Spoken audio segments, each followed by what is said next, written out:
Come alive on NBC Sports. With a blend of tradition and the latest in television technology, we're building tomorrow's memories today, right here on NBC. Today on NBC, many of you will see Rickey Henderson and the Yankees travel to Comiskey Park in Chicago to take on the White Sox. Or some of you will watch Cal Ripken lead the Baltimore Orioles into the Twin Cities to battle Kirby Puckett and his Minnesota Twins. Viewers on the West Coast will see the Cardinals visit the city by the bay to meet the surprising San Francisco Giants.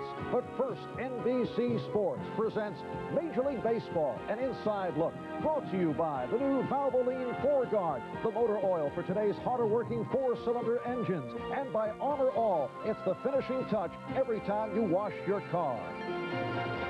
Good afternoon, everyone. I'm Marv Albert in New York, and welcome to Brunch with Baseball. Following breakfast at Wimbledon, as you saw Martina making it a 7th Wimbledon title. There is baseball underway at this hour at Fenway in Boston. In the 4th inning, Seattle leading Boston by the score of 3-2. Danny Tartabull had a 2-run home run for the Mariners. In Toronto, California, and Toronto, no score in the 3rd. And in Cleveland, where last night 73,000 turned out on fireworks night. That's the biggest crowd in the major leagues in some 13 years. They're now bottom of the 1st inning, and Kansas City leading Cleveland by the score of 2-1. Indians have won 5 in a row. KC has dropped 7 straight.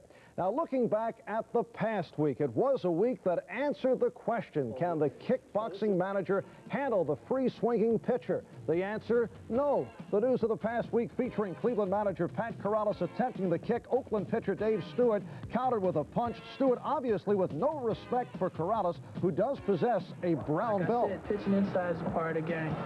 After he was talking whatever he was saying, I just said, come on, if you want something, come on.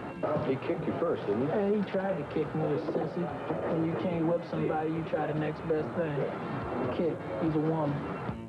And this a week that saw Roger Clemens finally lose a game. He's now 14-1, although he did have his moments defensively against Toronto last Wednesday.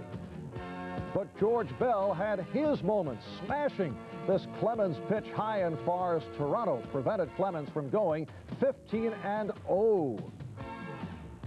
The previous night, Tom Seaver made his Red Sox debut, pitched well enough to win, going 7, allowing 4 runs, 9 hits, and coming up a winner.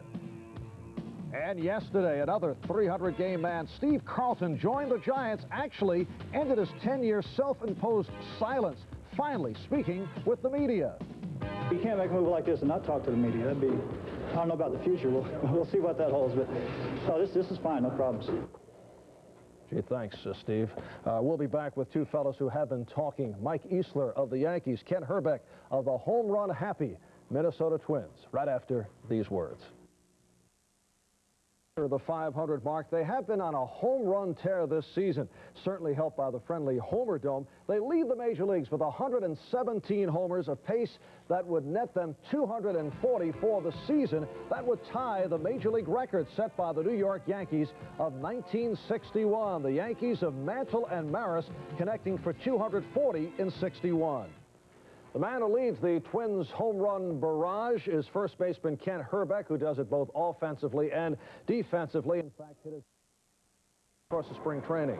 Yeah, I've always always goofed around the batter's box with trying to figure out different stance or not, but I've just opened up my stance strictly, get a square look at the pitcher. I've talked to Harmon Killebrew a couple times about trying to get my better sight of the ball, and he said just stand and turn your head straight so you're looking level instead of bending your head. So instead of standing like this with my head bent over, I open my stance up and just see the ball and actually go right back into my same stance when the pitch is on its way. I'm just starting to open different, and it's worked real good, and hopefully it'll continue. Are you a guy who changes stances around constantly? I do. In hitting in the American League, but when you talk Mike Easler, you talk Don Baylor. They were exchanged 1-for-1 during spring training, and Baylor has been the catalyst for the first-place Red Sox. Easler, of course, has been no slouch. Mike is with us from Chicago. Leading Mets host the Braves, or the Cubs meet the Dodgers. The tradition is here. The memories are waiting.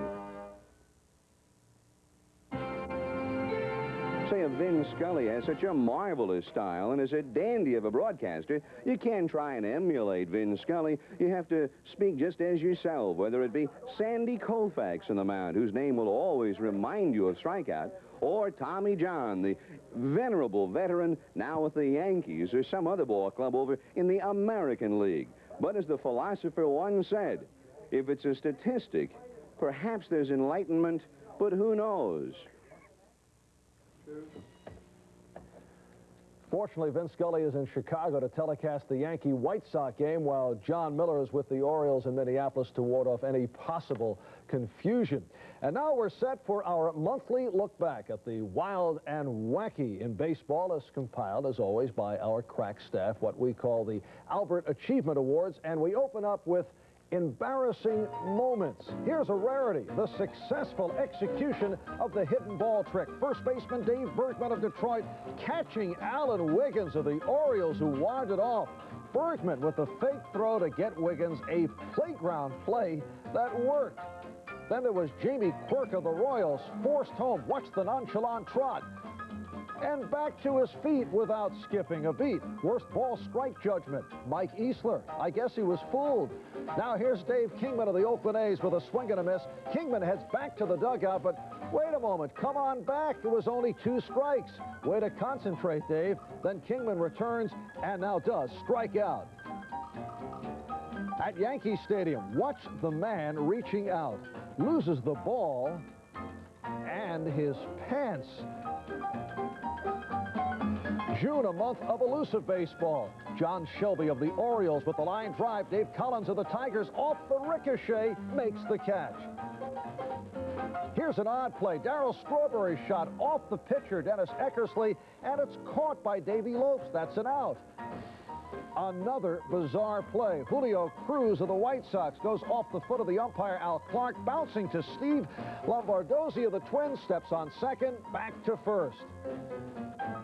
Last week, rookie Robbie Thompson of the Giants had himself a rough night. Here's Robbie thrown out. Here he goes again. They get him again. One more time. This a major league record, thrown out 4 times trying to steal second. Pitching problems the past month. The bouncer to Bill Gullickson of the Reds. A wild throw. First baseman Pete Rose in disbelief. Charlie Lebrun of the Royals with the pickoff slightly off the mark. Yankee reliever Dave Righetti, upset after giving up a game-tying grand slam home run, shows his frustration by throwing the baseball over the right field fence. And some laughs were provided in the month of June. The Twins staging their version of the popular game show Wheel of Fortune, introducing a substitute for Vanna White, none other than Minnesota's 6'8" pitcher Mike Smithson. Mike and Ken Herbeck kind of make a nice couple. And then there was Pirate pitcher Larry McWilliams, not aware of enterprising teammates placing shaving cream atop his cap. And then he saw himself on the scoreboard replay screen.